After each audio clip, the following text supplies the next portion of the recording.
Welcome back to my Media Museum and part 3 of the Red 10 Twins 45 RPM vinyl records collection. And we're starting off with one of those that was a perfect example to me of one that I didn't recognize by the title. But Climax Blues Band doing I Love You. And this one starts off, if you don't know it, with the when I was a younger man, I hadn't a care. Ooh, I love you. So I definitely know that song, definitely like that song, but I wouldn't have bought this 45 just going off the title. So this is another example where buying lots of 45s can sometimes really get you some great additions to your collection. B-side of this being horizontalized, I don't know how you're going to pronounce that. Good luck with it. Moving on. Looks like Beth had her Guess Who 45 tagged at one time in her life. And this one being a song called One Divided off the So Long Bannatyne album. I believe this was after Randy Bachman had left and moved on to Bachman Turner Overdrive. But it's still a pretty good album. And the B-side of this one being a song called Rain Dance. So, next up, we've got a nice Columbia with their Pac-Man C doing a Neil Diamond September Morn from the album September Morn. And you can see somebody checked it there for us, letting us know that that's supposed to be the B-side, I reckon. And but the B-side is actually a song that I know even better. I'm a believer, thanks to the Monkees recording that song. And then I saw her face. But yeah, Neil Diamond wrote it originally. And I believe the Monkees did it before he did his. But I could have that backwards. But the Monkees is the version that we all know so well. Unless, of course, you're from the Chirac generation. And then the remake of that one much better. Can't think of who that was at the very moment. Smash Mouth, yeah. Smash Mouth did a remake of that for the Shrek film and made that song popular all over again. And here's another Neil Young one, Lordy, from the album Gold. And its B-side was a song called Cracklin' Rosie. All right. And I've got 2 copies of that one, which is nice because I got the really cool sleeves on both of them. But whoever RV is decided to write on their copy, so that's why I chose to show you the other copy there, because it's clean and doesn't have anybody who's writing on it. Alright, so getting into some older stuff here. We've got an Imperial of Frank Fats Domino, Blue Monday, from the soundtrack to the film The Girl Can't Help It, Jane Mansfield movie. Really good, funny movie. But Fats Domino, I love Fats. I've got a video up on the channel of just some of his 45s that I had called out from a couple of boxes. And you might want to watch that one if you haven't seen it already. And I believe there's a copy of this one in there. But it doesn't have this label on the back side. What's the reason I'm not pleasing you? Looks like Alden Berger owned this one at some point. Number 34 in his collection. So, like I said, these boxes were full. But I didn't think at all from the beginning that they were one person's collection. They clearly weren't. These were compiled together and filled into these boxes before I bought them. So no telling how many different people had these 45s before they made its way to these boxes and then to me. But I got a great deal on these 2 Red 10 Twins. Paid $50 for both of them filled up. The holders themselves are probably worth that. So the 45s were just kind of a bonus. So that's really great to make scores like that when you're out on the hunt looking for your vinyls. Here we've got a Josie Records, Last Kiss, by J. Frank Wilson and the Cavaliers. And that does ring a bell for me, but not enough of a bell for me to sing that one for you, which some of you may be grateful for. The B-side of that being That's How Much I Love You. And I have gotten some feedback that me humming a few bars or giving just a couple of notes has done the same for a lot of people that it would do for me. It just enough to light that bulb and make you remember the song. So I don't have a problem singing just a bar or two, even if my voice is not professional, by no means. It's good enough to get the point across, and that's what I'm trying to do here.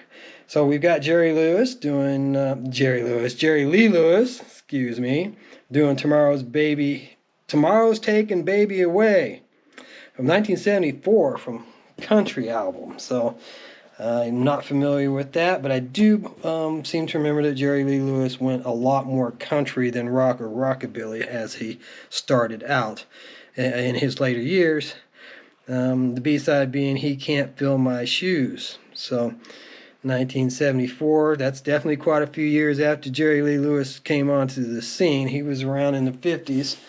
He was competing with Elvis back in the early days, part of that $1 Million Quartet and all that. So that's definitely not something from early in his career. And here we got a nice Monument 45 sleeve that I don't recall ever having seen before. But it's got an epic record in it with Bobby Vinton doing Over and Over. I'm definitely familiar with Bobby Vinton. The title Over and Over doesn't ring a bell for me, but I like the vocal accompaniment by the Nashville Sounds. I have also heard of them. Think they might have been kind of like the Wrecking Crew. Don't hold me to that. Something I should probably look up before I go throwing stuff out there, but I do think that Nashville Sound, this is the Nashville edition on this side. Interesting. The Nashville Sounds. And then on this side, it's still Bobby Vinton, but it's the Nashville edition. So what's the difference there? I don't know. That's something I'm absolutely going to have to go look up and find out. But My Elusive Dreams, me and the B-side on that. I haven't went through these boxes very much. Just enough to pull a couple of the ones that really impressed me to the front, which you would have already seen in the first episode of this series of videos. This one's a really great one too, because the Righteous Brothers Unchained Melody, which, oh my love.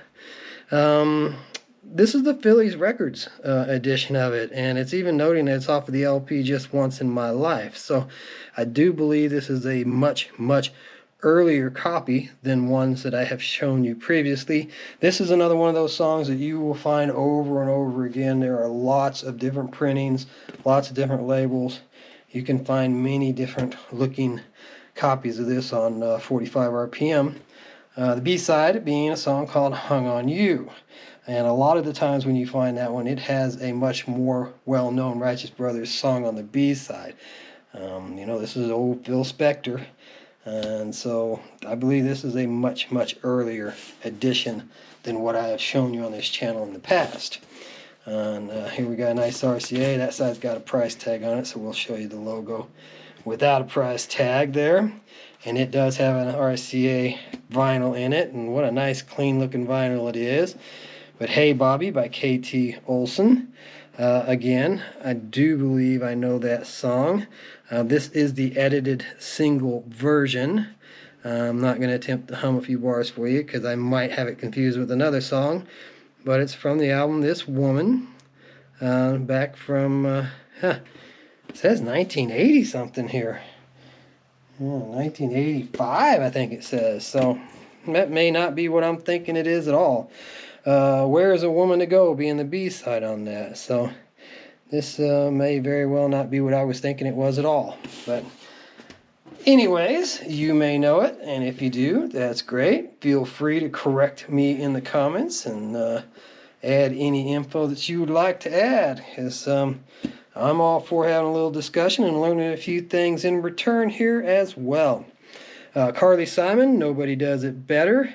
That was from the Spy Who Loved Me, James Bond film. Nobody does it better. And I have shown this one before. Think I may have even had a picture sleeve. So there's 3 playlists of different boxes of picture sleeves that I've already filmed and put up on the channel if you want to go back and look at those. I really like the picture sleeves, but I've filmed all of them I have, with the exception of the A to Z collection that we haven't gotten to yet. I've got probably 5 more boxes to do, 4 or 5 more boxes to do after these before we'll get to that. But the B-side of this being After the Storm, from the album Playin' Possum. So that first side was from the movie soundtrack, and the second side from an album of hers called Playin' Possum. Now this is a really cool sleeve. The Cap Records, even dated 1971, down here at the bottom of it. Both sides have their plus and minuses, so this one's got a little bit of discoloration. But it's the Cher Gypsies, Tramps, and Thieves 45, so that's really cool to have in the original sleeve. I've got this 45, a number of different copies of it, but I believe this is the first time I've seen it in its original sleeve. B-side being a song called He'll Never Know. But nice, colorful, bright. Love that. That is beautiful looking 45 there. Next up, we've got Bette Midler doing The Rose, of course, from the motion picture soundtrack, The Rose, which is a film that I have not watched in many, many, many years. Kind of a depressing drama, but definitely is considered a classic film. And if you like that kind of thing, it's something you should probably check out, especially if you're a Bette Midler fan. And the B-side of that being a song called Stay With Me, which was also off of The Rose's movie soundtrack. So we're going to wrap this episode, part 3, up. I like the way somebody wrote RCA on there. And we do have an RCA, but we're going all the way back to 1949 with this guy, The Bells of St. Mary. Yeah, this is really cool. It's the red vinyl. And if you know about the early days of 45 RPM records, they were trying to color code the categories with different colors for different types of music. Country, instrumentals, classic, children's. And so it's nice to see a red vinyl, and it's really clear, really good quality. So there you have that. Come on back for part 4. We'll have a lot more interesting things to show you.